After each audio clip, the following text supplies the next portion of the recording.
Hey everybody, Stu Smith here going live. Going to take some questions today, but before we do, as you guys start logging in, I was going to chat a little bit about my week and how it's set up.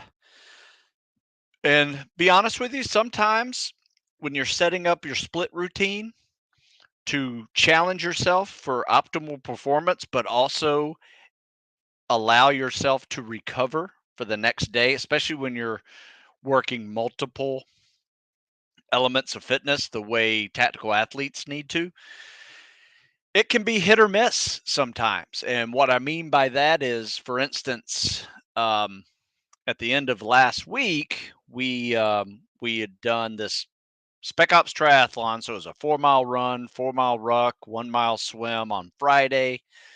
So Saturday was a full body day. Nothing too crazy, but it was just enough volume to for me to say, well, that upper body, like a Sam Baby Murph type workout where we were doing pull ups and push press and push ups and dips.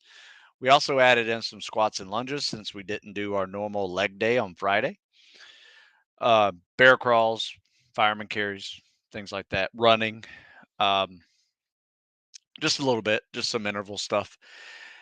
And I was thinking, well, that's a lot of upper body work. So let's give myself and the guys a little extra time to recover from this volume on Saturday before we do the same similar upper body volume on Monday.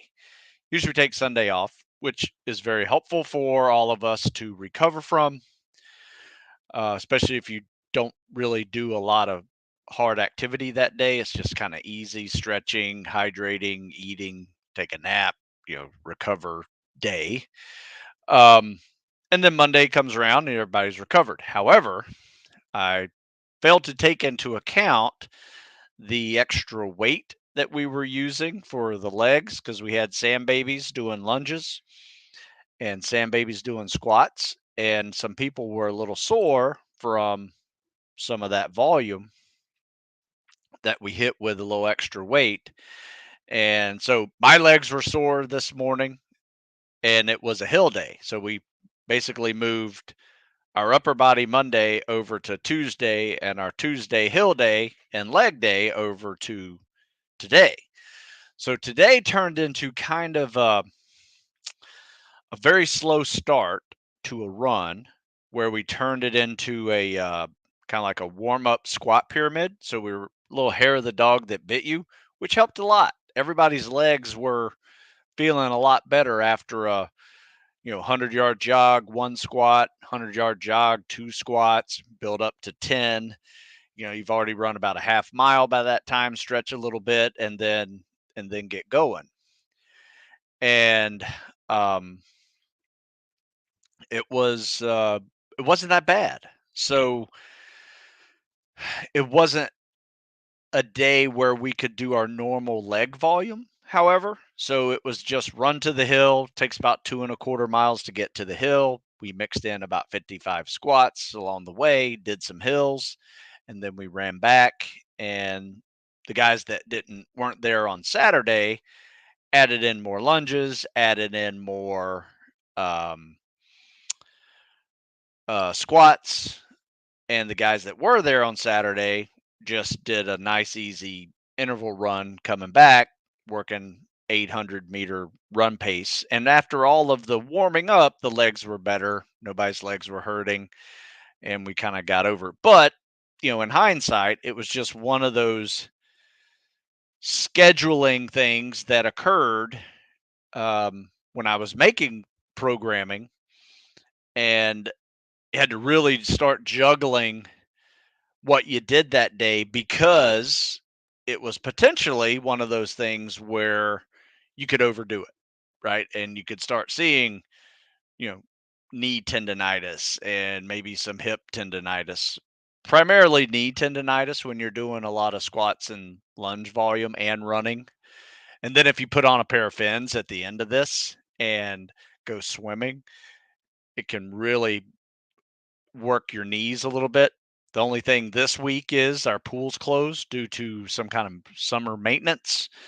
Um, so we weren't able to swim today. We'll try another pool this week. But anyway, so sometimes when you set up routines, you have the best intentions, and then a prior workout forces you to make some changes to that. Don't be discouraged by those changes. Sometimes you just need another day to recover certain muscle groups, and that's where you can flip some of your split routines to make sense. And if it was really bad, I would have turned today into a mobility day and just maybe skip the midweek mobility day and just started the week with a mobility. Or if it's bad enough, I'll add 2 mobility days to the week and take out whatever's hurting.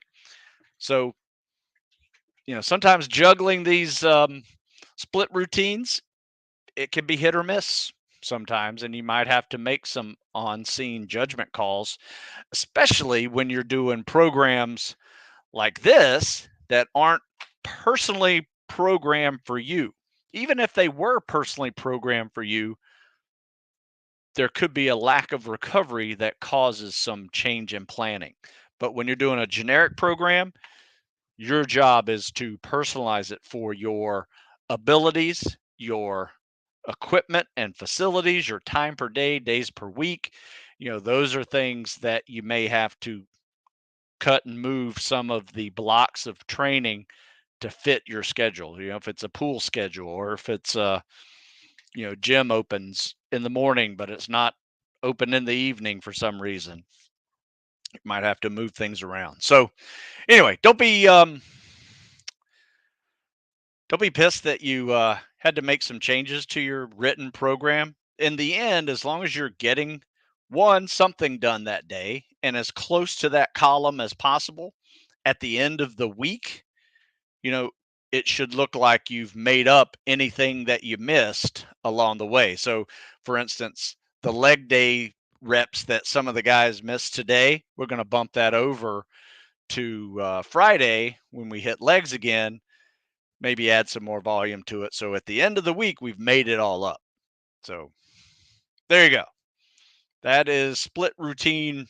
When you're setting up split routines and training programs, sometimes you got to make changes on the fly, depending on how you're feeling and how other people are feeling around you. All right. So that was our intro discussion. I don't have an article on that. I do have an article about um, personalizing generic programs, though. See if I can find it. So sometimes when I look for things I've written, I actually write in the topic of what I've written and put my name in the Google search. And believe it or not, this is what came up when I put in um, adapting. See it, adapting programs to your level of performance and still reach your goals. So it's just Google is amazing. All right, so let's go to Joe. He's asked some questions here. Hope morning's okay. It's all good. Thank you. How often do you have mental toughness directed workouts where you specifically try to develop grit in your guys? Um, well, we did one last Friday. Be honest with you, a 4 mile run, 4 mile ruck, 1 mile swim in open water is kind of gritty, especially before the sun comes up. Um, it's a 2.5, 3 hour workout sometimes, depending on the where we're running. We happen to do this one on soft sand, so it's a little slower. And open water tends to be a little slower too sometimes for the guys. So, that's one of them. Uh, we do some other ones that are a little challenging. You may have heard of the Devil's Mile workout. That's a good one. Sometimes we'll throw the Devil's Mile into the Spec Ops Triathlon. So on top of the 4 mile run, 4 mile ruck, 1 mile swim, you'll have to do a 1/4 mile bear crawl, 1/4 mile lunge, 1/4 mile fireman carry, 1/4 mile burpee broad jump. That's pretty tough. Sometimes it's just a very long run. Some hill days, we'll challenge ourselves to see how many hill days can you do. And one day we went up to 20 hills, which, by the way, this is a half-mile round trip hill. So just getting to the hill is 2.25 miles. So 2.25 mile, 2.25. If you ran no hills, you're still going to run 4.5 miles. And then each hill adds a half mile to it. So yeah, it's a hill up, half a hill up, half a hill down equals another half mile. So you do 10 of those, you've added 5 miles. You do 20 of those, you've added 10 miles. Um, those suck. Long rucks, we usually do like a 10 or 12 mile ruck some days. But I will tell you this, the more you do them, not like weekly or even monthly, but every other month or maybe every quarter, they become less of a gut check. They become less of a mental toughness challenge. That's what I see as, the first one is really tough. And I've seen guys that are like almost overwhelmed by the challenge. And then they get it done. They're like, wow, I've never rucked that far before in my life, or I've never swum in open water before. It was different, but the next time it's so much easier. So my suggestion is don't just do one time challenges, do something that you can do somewhat regularly. Um, you know, I don't recommend 100-mile runs because that's just going to wind up hurting you for the most part. Um, marathon, a triathlon, I think something that's very useful in these gut check worlds are obstacle course races, because especially some of the longer ones, when you get one on a ski slope, man, I tell you what, ski slopes are not meant to run up. It really sucks to run up a ski slope. Not fun running down one either. But when there's like 10 obstacles on the top of this mountain or big hill here in Maryland, um, yeah, it's a good little challenge. So those are great. I think those are very useful. Usually they're not too long where they cause a lot of problems. Usually they're in the 10K, 10-mile range. Um, some of them are more challenging when you do multiple rounds of them, like a super tough mudder or super Spartan race or something. But all of those are great. I think the more you can do of those type of races and some challenging workouts on your own, so you don't have to travel, don't have to pay, there's not much logistics involved, you just get these hard workouts done, and eventually it's less of a mental challenge, it's more of a physical challenge for you, and that's where you want to be, because you want to be so physically prepared that you don't have to engage mental toughness to get through an event. So when you're going through a selection program and you're getting crushed and you look to the left and right of you and 10 other people are not getting crushed, so you're having to tap into your A game and bring your game face and mental toughness to this event just to pass it, and other guys are crushing it, that is something you want to try to avoid, right? You want to try to make those gut checks be more of a um you just got to get tougher, right? You want to make it like there's a certain time when you can't get stronger, you can't get faster, you just have to get tougher and just grit through an event. That happens to everybody, not necessarily meaning it's a mental toughness challenge, um, but it's close to it. Not sure if I'm really answering you that well, but I just did a podcast with Jeff Nichols on mental toughness. I'm not sure if you saw that or not. It was actually pretty good. We went down a couple rabbit holes, but in the end, I thought it came out pretty well. But yeah, I would say once every other month to make it a very short answer. Sorry. Additionally, how much does it tell you about someone if they break during that workout? I would say they're not physically ready. What do you have advice do you have for them the next time around? My first thing is, and I say this all the time, fine line between mental toughness and stupidity. If you are doing a mental toughness challenge and you break, you just went past mental toughness and into stupid. So my advice is don't break. Don't push yourself so hard that you're going to go do this 100-mile run, but for the next 2 months, you can't run. That is completely worthless. I've mentioned this, that I run 25 miles a week. In a month, I'm going to get 100 miles. That weekend, this person's going to get 100 miles, maybe. If he toughs it out, that's great. But what if he toughs it out so much that he now has stress fractures in his feet and he can't run for the next 2 months? In a 2-month period, I'm going to get 200 miles. I'm going to be training every day.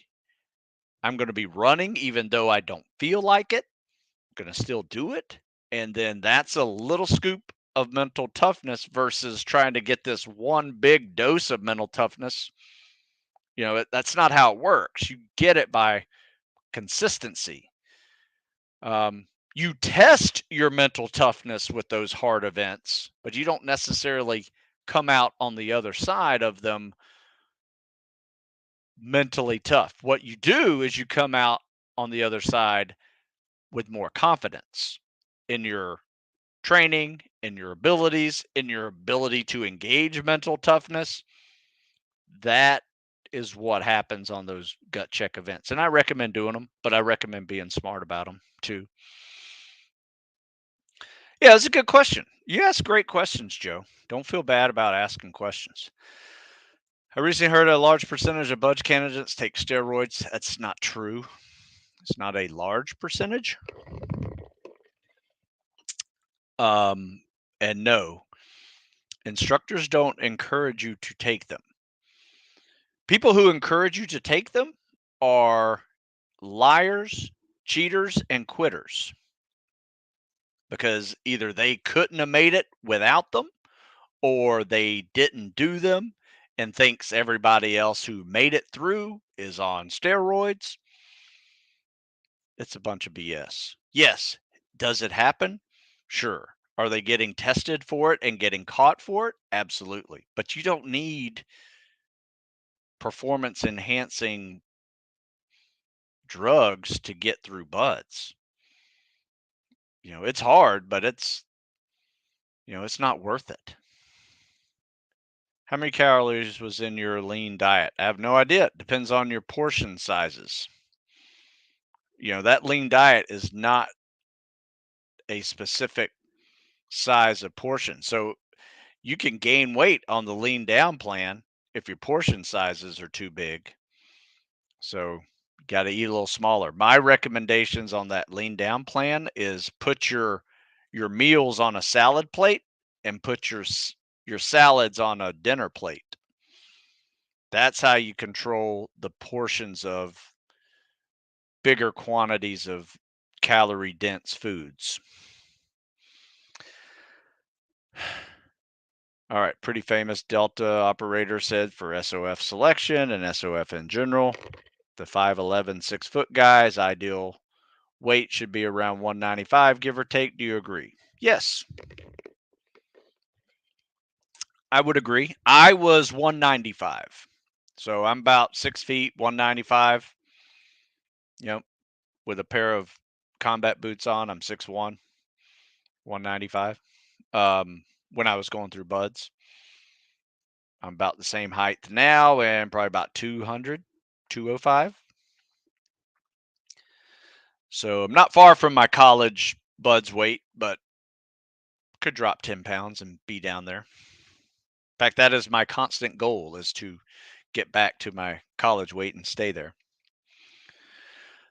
Yeah, I would agree with that. I wrote an article about ideal weight at buds. And it's basically um first of all, it's my opinion. um if you look at the maximum height and weight for the Navy, that tends to be where um plus or minus 5 or 10 pounds the bud student range is. Because I was really close to never meeting the height weight standards of the Navy. I mean, I had almost, I don't know, probably 8% body fat, but I was still, for my height, heavy compared to whatever stupid height weight standards they were using at the time. Um, but, I never failed body fat standards.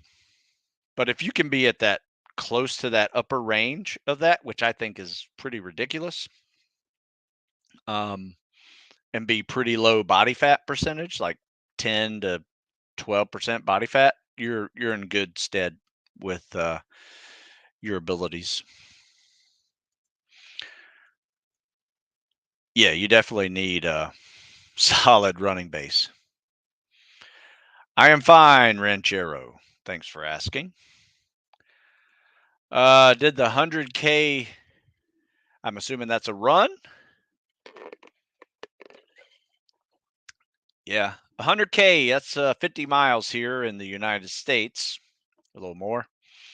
Um, yeah, that's no joke. That's a tough run.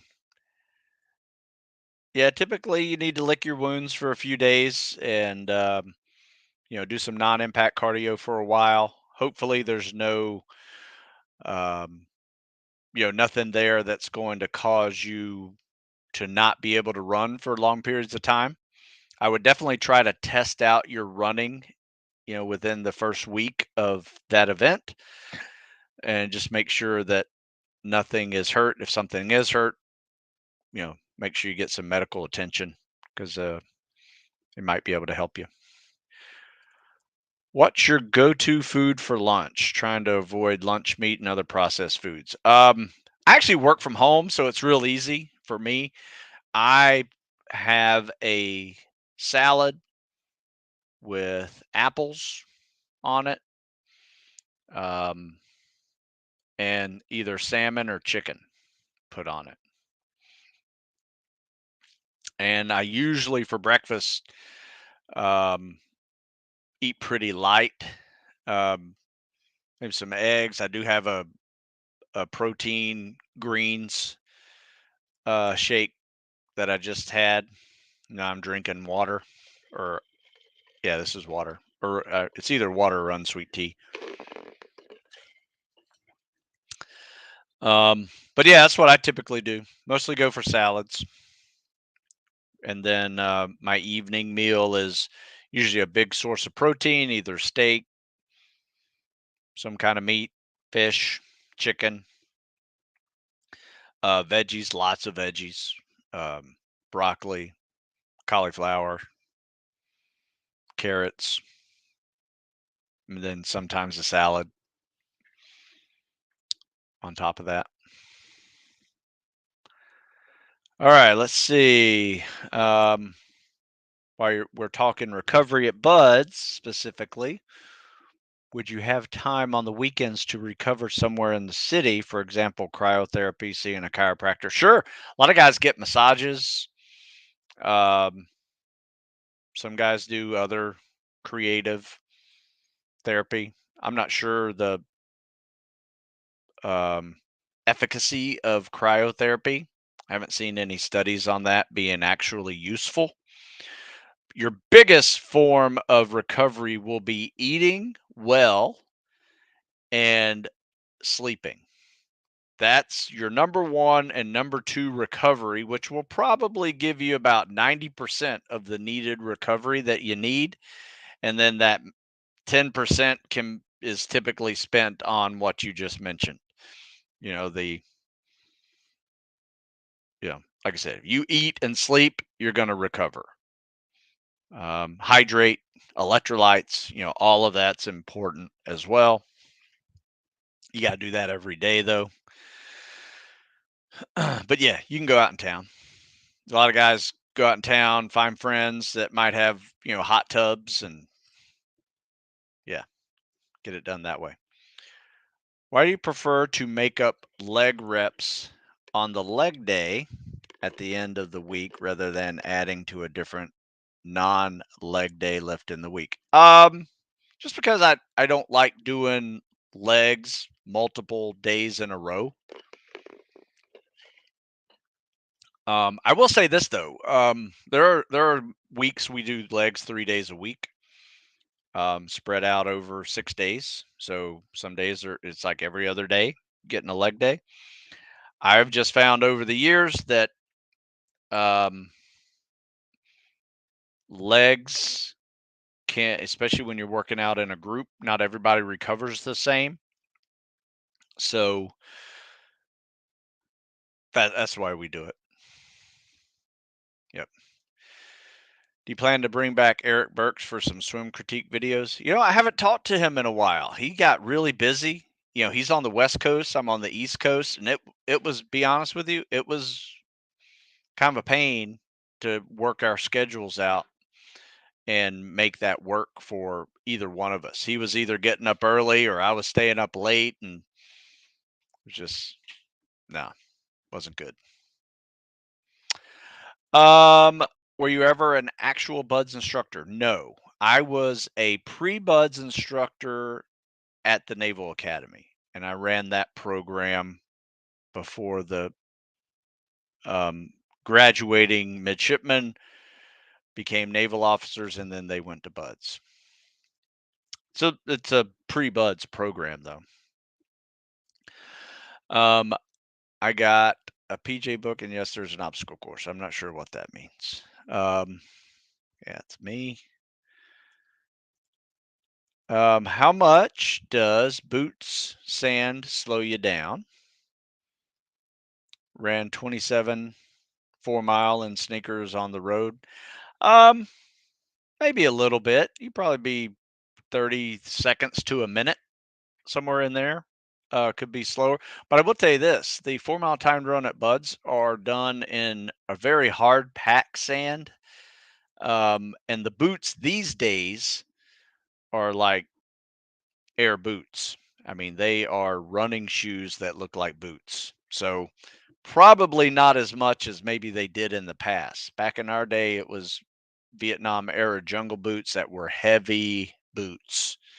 I mean, they're night and day difference between those jungle boots and then the ones that came after jungle boots were the Bates lights. Those were really good, much lighter. And then the Nike Combat Gen 2, even lighter than the Bates boots. So we're 2 generations past, what we used to run in, and it used to make a big difference.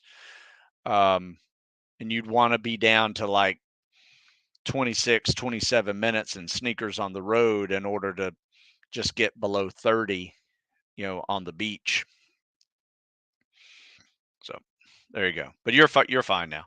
Currently dealing with shin splints, and I'm trying to keep my run times low with 50-50 swimming or long interval on Stairmaster. Just wanted your opinion. I think that's great. Whenever you are um, going through some shin pain or things that are preventing you from running, absolutely. Double up the non-impact cardio. Absolutely. Otherwise, um, you're just going to hurt yourself trying to run on those legs. Just give it a break, but you still want to work your lungs and your legs with swimming, biking. Stairmaster's a really good one, especially put a Stairmaster with a weight vest on. That's hardcore. In fact, there's a great article I wrote that we did this Stairmaster workout with this firefighter who was preparing for some firefighter challenges. Um, Very useful tool, especially for those who are unable to ruck on the beach, um, unable to find soft sand to prepare themselves with. Check out that article I just posted in the comment section. It's a really good way to kind of simulate, um, the way your legs feel when you're under a boat, when you're running in soft sand, especially if you're wearing a weight vest doing the stair stepper as well. So yeah, check that out. Do they drink soda at Buds? I don't know. Some people may. I didn't. I never. In fact, I don't think I ever saw soda. But you know what? There may have been soda. Most everybody's drinking milk, juice, um, something with some carbs in it, and water was always available. Do you know if you can still work out at Fletsy? Oh, you mean like on your own? I don't know. Maybe later in the program, and it depends on what course you're taking because they have like 30 different courses going on at Fletsy. Um, some are probably a little more lenient than others. Some will have their own uh, training program in there that's a little more rigorous. So you probably won't feel like doing extra workouts on your own, but some may not be, and you need to. So um, it's a good question. I don't know the exact answer on that one, though. Do you think you could do an interview with a federal agent? Maybe like an FBI SWAT guy or something. I probably can do one with a former federal agent. In fact, I can do several. I got a bunch of guys that used to do that job, maybe even an HRT guy. But they don't like being on videos while they're active. So I'll try to see if I can get a former guy. Someone asked last week if all military had an obstacle courses and you weren't sure for PJs. Yeah, I mean, I just assumed they had one. I mean, it's kind of a no-brainer. And then even if you, I mean, what are you going to do? I mean, you can't practice obstacle courses on your own anyway, unless you do obstacle course races. So it's kind of one of those things you just have to learn how to do when you're there. So the answer is it doesn't really matter, right? There's some events that you are going to have to master during training, period. There's no way to prepare for it unless you get there and sneak a few runs in. What if I don't know how to swim freestyle? Is it necessary? Not necessary, but easy to learn. I mean, out of all the strokes, freestyle is probably the easiest. It's the hardest on your conditioning, but it's probably the easiest to learn. Um, I would recommend kind of diversifying. No, you don't need to, and no, it doesn't need to be good, but I like to use it primarily as a tool to get in better swimming shape, especially if I have non-swimming athletes that are trying to get in swimming shape. I'll use freestyle and they beat up the water for 50 yards and then they try to catch their breath with a CSS or a breaststroke or whatever they're practicing. It's a good tool for conditioning. So even though you don't know how to do it not well and struggle with it and get really winded and then try to catch your breath with a stroke that and you're actually doing yourself a favor. Just it doesn't have to be pretty, it just has to be competent in the water. And you know we're not trying to build Olympic swimmers. What exactly do they do at NWS? I don't know what NWS is. NSW prep and buds orientation. All that prep time and the 4 weeks are still hard. Um, they're just trying to get people to transition out of boot camp where it is completely,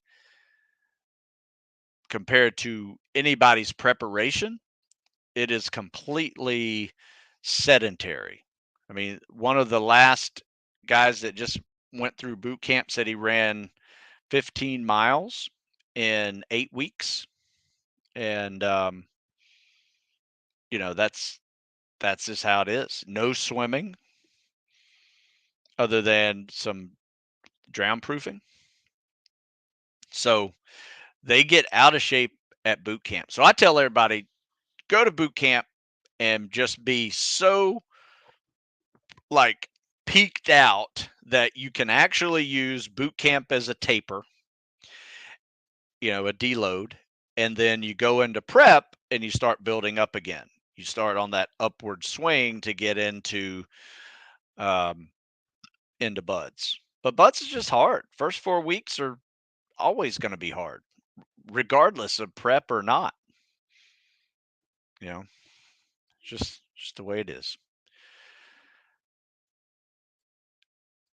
So would you say for the 50-50 still do it even if it's bad then? Absolutely. In fact, it's probably better for you.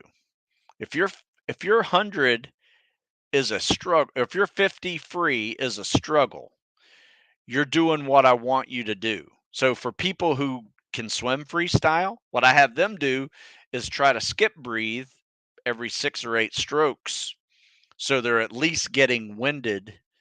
Even if they have perfect freestyle form, they're at least getting winded in that 50. Then they try to catch their breath with a CSS. That's what I want you to try to do with that 50-50. And then the next set is try not to rest too much after that 50 CSS. So if you can over time build that rest in between the 50-50 and the next set, even better.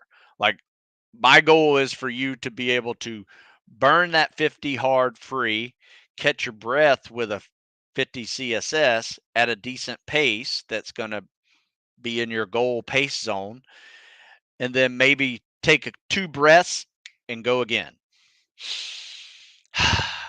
See if you can calm yourself down after a couple of breaths and go. But you don't want to really stay there longer than 10, 15 seconds, in my opinion.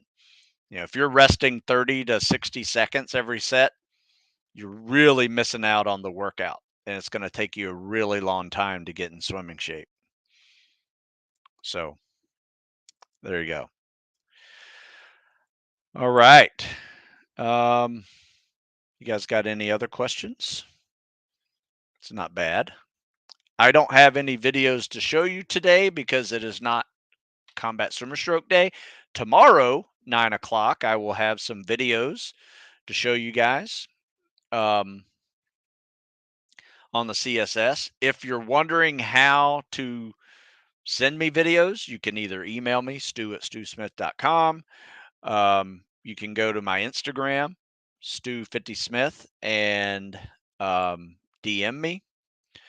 I also have over 100 submitted videos of people swimming 50 yards in the CSS usually, and I have them up on TikTok, Stu Smith 50, and also on YouTube. There's probably another 150 CSS videos on this YouTube channel. They're a little older, but they still work. They're same stroke, maybe a few other coaching techniques that I've learned over the years that might be helpful, like that 50-50. I just came up with that 50-50 about 2 years ago, and it has been night and day um, with seeing people get better. So I'm actually updating some of my programs to make sure that 50-50 is in there um, more often uh, than it was in previous years, just because it has been one of those more effective workouts that I've seen in decades of coaching. So literally people come in at 10 minutes, 10-minute plus, and are down into the low eights in 3 or 4 weeks because they practice that 50-50 swim workout. But you got to do it regularly. You got to do it like 4 to 5, sometimes 6 times a week in order to see those differences. And that's the big difference. Takes time practicing. But yeah, check out the TikTok, Stu Smith 50, Instagram, Stu Smith 50. Subscribe to this,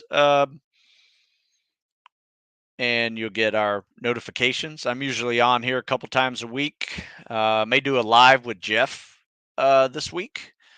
We'll see how the questions flow with that. I may ignore the questions, but I may also save them for another day and answer them.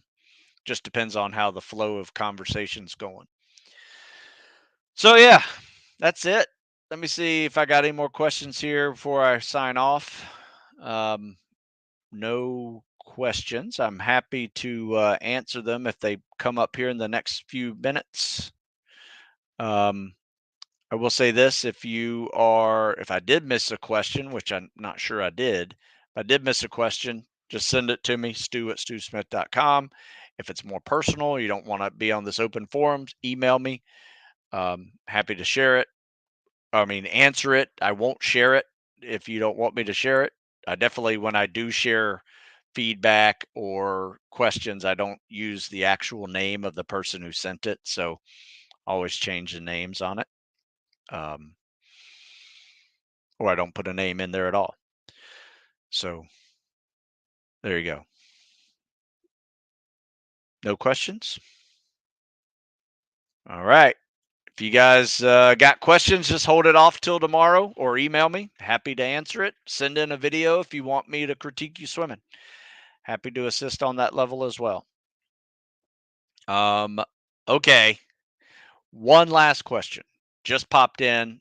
No more questions. What would you say the best way to recover from shin splints faster is? I appreciate your input. I have two articles on shin splints. One of them is written by one of my friends who is a doctor of physical therapy. Check that out. And then I also have one that is written by me that is more about some exercises to help recurring shin splints and some healing tips. A lot of it has some neat ideas in there for balance. If you practice your balance, you're actually, working those shin muscles. So check out those last two articles that I just put into the um, comment section and read those. They're very helpful, and you'll find something that may change it for you. But in the long term, it's usually rest, compression, massage. Um, Sometimes heat helps get the blood flow down there, but really it's really ankle movement. Get that ankle moving, get that ankle a little more flexible. Little some ankle mobility is going to help a lot more with those shins as well. All right, this was fun, folks. I'm going to cut it a little bit short today just because I got some other stuff I need to do. But I will chat with you later. You guys have a good one.